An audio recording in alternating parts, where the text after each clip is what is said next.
네, 안녕하세요. 오늘은 문자열 처리에 대한 내용을 공부할게요. 그래서 이 스트링 처리라고 하는 것은 실제로 굉장히 실제 현장에서 많이 사용되는 프로그래밍 중에 하나예요. 그래서 문자열을 처리하는 방법을 우리는 두 가지 문제를 통해서 배워볼 거예요. 첫 번째는 영문자를 세는 것과 그다음에 두 번째는 단어를 세는 그런 프로그램들을 만들어 볼게요. 첫 번째, 저희가 이번 시간에 프로그램은 어떤 파일을 읽어서 그 안에 포함된 알파벳 숫자를 각각 세어서 출력하는 어, 어, count.c 프로그램을 작성하는 거예요. 그래서 이렇게 뭐 어떤 파일이 있는데 텍스트 파일이 있겠죠. 거기에 이런 식으로 굉장히 뭐 문서가 있을 때 이 텍스트 파일에서 문자를 하나씩 하나씩 읽어서 각각 A는 몇 개, B는 몇 개, C는 몇 개, D는 몇 개 이렇게 나왔는지를 체크를 하는, 카운트를 하는 그런 프로그램을 작성할 거예요. 그래서 이런 문제를 어떻게 풀 것인가? 자, 봅시다. 일단 어떤 파일이 있겠죠, 텍스트 파일이. 그럼 이 텍스트 파일을 일단 열고 파일을 하나씩 하나씩 읽어 나가면서 한 문장씩 읽으면서 해당 알파벳의 개수를 카운트하고 싶은 거예요. 그렇다고 한다면 우리는 이런 식의 데이터들을 유지하고 있어야 되겠죠. 그래서 우리가 원하는 유지해야 될 데이터들을 어떤 정형화된 패턴으로 유지를 하는 것을 우리가 자료구조라고 얘기를 하는데 어떤 자료구조가 필요하냐면 A라는 알파벳에 대해서 이게 몇 번 나왔는지 카운트를 하는 횟수를 유지하도록 이런 식의 구조가 필요할 거예요. 그런데 우리 보면 알파벳이 총 26개인데 26개의 알파벳에 대해서 26개 알파벳에 대해서 각각 몇 개씩 카운트를 나오는지 유지를 하게 된다면 이 데이터들은 다 동일한 패턴이겠죠. 어떤 거요? 정수값 하나. 그래서 어떤 데이터들이 동일한 패턴으로 여러 개가 유지가 되어야 하는 경우에 우리는 이거를 배열이라는 형태로 유지를 하게 됩니다. 그래서 우리는 알파벳 26개에 대해서 하나의 배열을 만들 거예요. 그리고 이 알파벳이 마치 인덱스처럼 사용해서 그 배열에 해당하는 배열의 칸의 개수를 증가시키는 형태로 구현을 할 거예요. 자, 그러면 우리가 이제 궁금한 게 생기겠죠. 어떤 거? 우리 이제까지 배웠던 배열은 이 인덱스라고 하는 것, 즉 배열의 몇 번째에 내가 값을 카운트할 건지, 뭐 증가를 시킬 것인지, 그 배열의 몇 번째 값을 접근하는 그 인덱스는 이제까지는 숫자였죠. 보통은 정수값. 근데 우리는 지금 A라는 문자에 대해서 14라고 쓰고 싶은 거잖아요. 그렇다면 이 A라는 문자를 내가 읽었을 때 몇 번째 알파벳, 그러니까 어레이의 몇 번째 숫자를 증가를 시킬 것인지 그 인덱스를 찾아줘야 돼요. 그래서 그거를 찾는 방법에 대해서 생각을 해봅시다. 일단 여러분들 그 A라는 문자조차도 실제 컴퓨터 내부에서는 0과 1로 조합이 된 바이너리로 표현이 되죠. 그래서 아주 옛날에 문자가 몇 개 없던 시절에 미국 사람들이 자신들이 컴퓨터 안에서 사용하고 싶은 문자들을 이런 8비트짜리 원래 이제 7비트인데 그죠? 그 7비트짜리 아스키 코드로 이렇게 만들어 놨어요. 그래서 보시면 여기 뭐 특수 문자들도 굉장히 많고 여기에 보시면 A라는 숫자도 있죠. A라는 문자는 실제로 128 제가 말을 잘못했네요. 7비트로 만들어 놨고 128개의 문자가 있죠. 그게 아스키 코드인데 128개 중에서 65번째 해당하는 바이너리 숫자를 내가 A라는 문자로 매핑을 시켜 놓은 거예요. 그래서 실제로 여러분들이 이렇게 캐릭터 CH라고 하시고 문자를 할당한 다음에 출력을 하실 때 캐릭터로 문자형으로 출력을 하는 것과 그죠? 인티저형으로 출력을 하는 것과 헥사 형태로 출력을 하는 것 세 개를 이렇게 동일한 문자를 세 가지 포맷으로 여러분들이 출력을 해보시면 각각 A, 65, 41이라는 숫자가 나와요. 이게 무슨 말이냐면 A라는 문자는 아스키 코드로 나타냈을 때 번호가 65번이라는 거죠. 그죠? 그 다음에 어떻게 돼요? 이건 헥사로 나타냈을 때는 4, 2, 1이 되는 그런 문자다. 이런 거예요. 그렇다면 우리가 지금 뭘 하려고 하냐면 우리는 A라는 문자를 내가 읽었어요. 그러면 A라는 문자의 프리퀀시, 즉 얘가 나온 횟수를 나타내는 그 배열의 위치를 찾아서 그 값을 플러스를 해주고 싶은 거죠. 마치 이렇게 배열의 인덱스가 A, B, C, D, E, F인 것처럼. 그러면 실제로 이 소문자, 여기 뭐 대문자 A라고 했는데 어쨌든 A라는 문자가 65라는 숫자를 나타낸다면 실제 우리가 A라고 썼지만 그거는 내부에선 65라고 읽힐 거예요. 그러면 저는 배열의 65번째 칸을 플러스 하게 되는 거예요. 이런 식으로 쓰면. 그런데 이렇게 쓸 것이 아니라 우리는 어떻게 해요? 0번째부터 26번째까지 배열의 크기를 잡아놓고 A인 경우에는 0번째를, B인 경우에는 1번째를 이렇게 접근을 하고 싶은 거겠죠. 그래야만 배열의 공간에 낭비가 없으니까.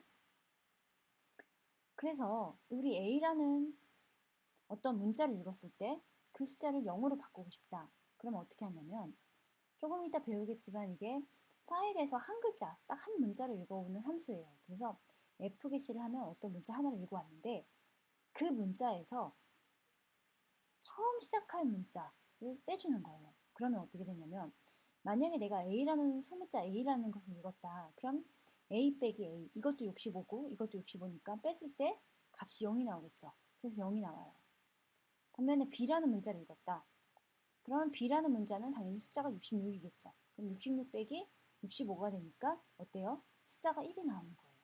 그래서 이 값을 캐릭터 빼기 A라는 문자 이 값을 배열의 인덱스로 사용을 하면 내가 읽은 문자에 대해서 어느 위치에 있는 배열의 값을 증가를 시켜줄 것인지를 알 수가 있습니다. 그래서 여러분들이 이런 식으로 자료 구조를 유지하시고 알파벳을 하나하나 읽을 때마다 값을 증가를 시켜주면 됩니다. 자, 그러면 그 다음에 알아야 될 건 뭐냐면 저희는 지금 파일에서 어떤 데이터를 읽어올 거죠. 자, 파일에서 데이터를 읽어오는 방법에 대해서 여러분들이 아셔야 돼요. 파일에서 데이터를 읽어오는 건 어떻게 읽어오냐면 라이브러리 함수들이 있어요. fopen이라는 라이브러리 함수가 있는데 이것은 뭐냐면 내가 아규먼트를 준 이 파일의 이름을 찾아서 그거를 읽기 모드로 내가 그 파일을 읽기만 할 건지 아니면 쓰기만 할 건지 이런 것들을 정해줘야 돼요. 왜냐하면 여러분들 파일을 작업하다가 데이터가 그냥 전원이 그냥 빠지는 경우에 여러분들이 다시 컴퓨터를 부팅하면 이전에 작업하던 파일이 제대로 저장되지 않은 상태로 남았습니다. 뭐 이런 말이 뜨죠. 그게 만약에 그 파일을 라이트하고 있는 프로그램이 정상적으로 종료가 되지 않은 경우에는 다시 뭔가 파일의 일관성이라든지 뭐 파일이 깨졌는지 등을 체크할 필요가 있어요. 그래서 이게 리드 용도로만 읽을 경우에는 그런 게 필요 없기 때문에 내부적으로 파일을 핸들링하기 위해서 이 프로그램이 해당 파일을 리드만 할 건지 또는 라이트도 할 건지가 필요합니다. 그래서 우리는 내가 접근하고 싶은 파일을 오픈을 하는데 이 오픈을 한다는 거는 뭔가 내가 접근하고자 하는 이 watson.txt라는 파일을 이 프로그램하고 연결시켜주는 역할을 하는 거예요. 그래서 오픈을 하고 나면 내가 이 파일을 가리키는 곳의 주소를 갖게 돼요. 이게 이제 내부로 아주 내부로 들어가면 굉장히 복잡하기 때문에 설명을 생략하지만 어떤 거냐면 was.txt라는 파일을 딱 컴퓨터 내부에서 열고 그 시작 위치를 어떻게 해요? 돌려주는 거예요. 그러면 나는 fp라는 파일 포인터의 약자인데 파일 포인터를 가지고 이제 뭔가 캐릭터를 읽어올 수도 있고 이제 그렇게 되는 거죠. 그래서 우리 파일 포인터는 실제로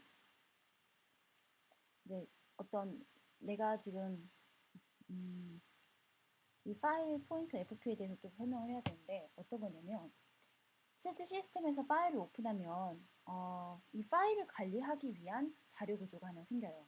마치 여러분들 사람이 태어나면 그 사람이 일생 동안 할 때 필요한 주민등록증 같은 게 하나 필요하죠. 그 사람을 관리하기 위한.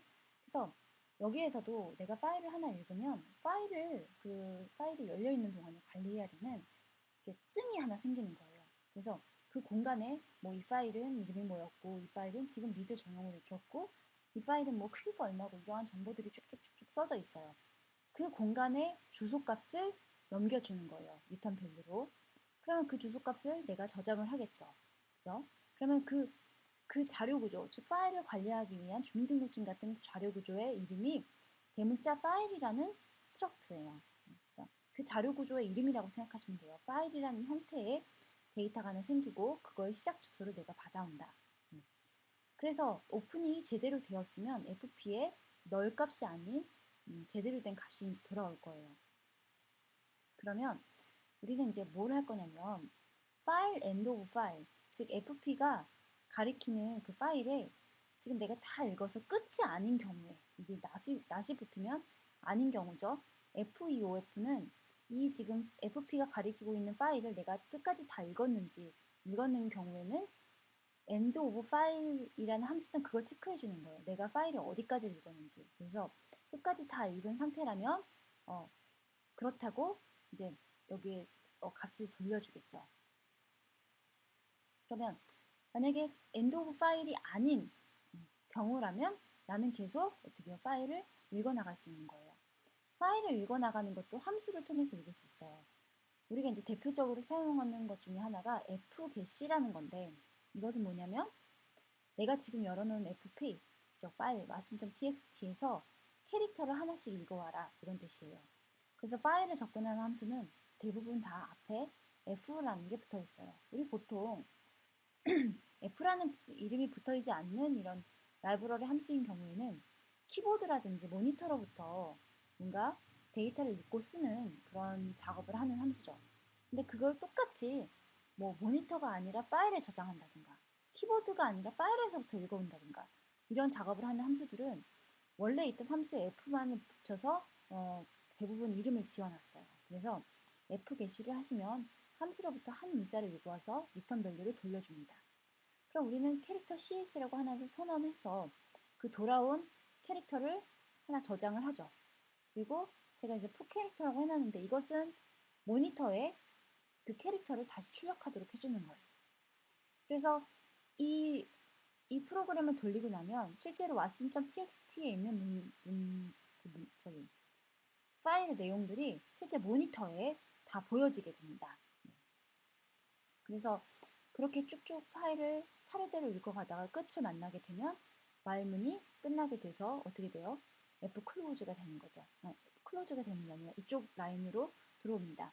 그럼 우리는 F 클로즈라는 거를 반드시 해줘야 되는데, 이것은 뭐냐면 내가 아까 파일을 열고서 접근하기 위해서 생성했던 그런 데이터 자료 구조들을 다 이제 할당을 해제시키고 뭐 이 파일이 안전하게 닫혔음을 알려주는 그런 함수가 됩니다. 아시겠죠? 그래서 이게 파일을 접근해서 읽어오는 그런 대표적인 패턴이기 때문에 사실 초보자들한테는 이 파일 IO가 굉장히 어렵게 느껴져요. 그런데 일단 처음에는 여러분들께서 이런 예제 코드들을 참고하셔서 늘 보고 쓰시면 됩니다. 물론 시험 볼 때는 외워야 되겠지만. 그래서 제가 이제 간단하게 얘기를 했는데, 필요하신 분들은 이 라이브러리 함수, 즉 파일을 접근하는 그 라이브러리 함수들의 정확한 정의에 대해서 보시고 싶은 경우에는 이렇게 찾아보시면 될 것 같습니다.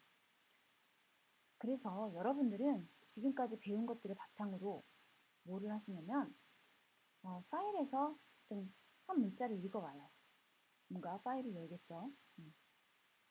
파일을 내가 특정한 텍스트 파일을 열어서 그 알파벳이라는 배열, 우리 이거 뭐예요? 알파벳별로, 그 문자별로 몇 번 남았는지 카운트를 하는 그 배열을 일단 초기화를 시키고 그 파일에 차례대로 읽어서 그 캐릭터에 해당하는 부분을 내가 횟수를 증가를 시키는 거죠. 그래서 맨 마지막에 어떻게 해요? 다 출력을 해주면 이렇게 각각의 문자가 몇 번씩 나왔는지 여러분들이 출력을 해주는 이러한 프로그램을 작성하시면 됩니다. 그래서 지금 중간에 자, while 만약에 파일의 끝이 아니면 계속 보겠죠. 그래서 하나씩 읽어와서 만약에 is upper라는 함수는 이 캐릭터가 대문자냐 또는 소문자냐 물어보는 함수들이에요. 각각.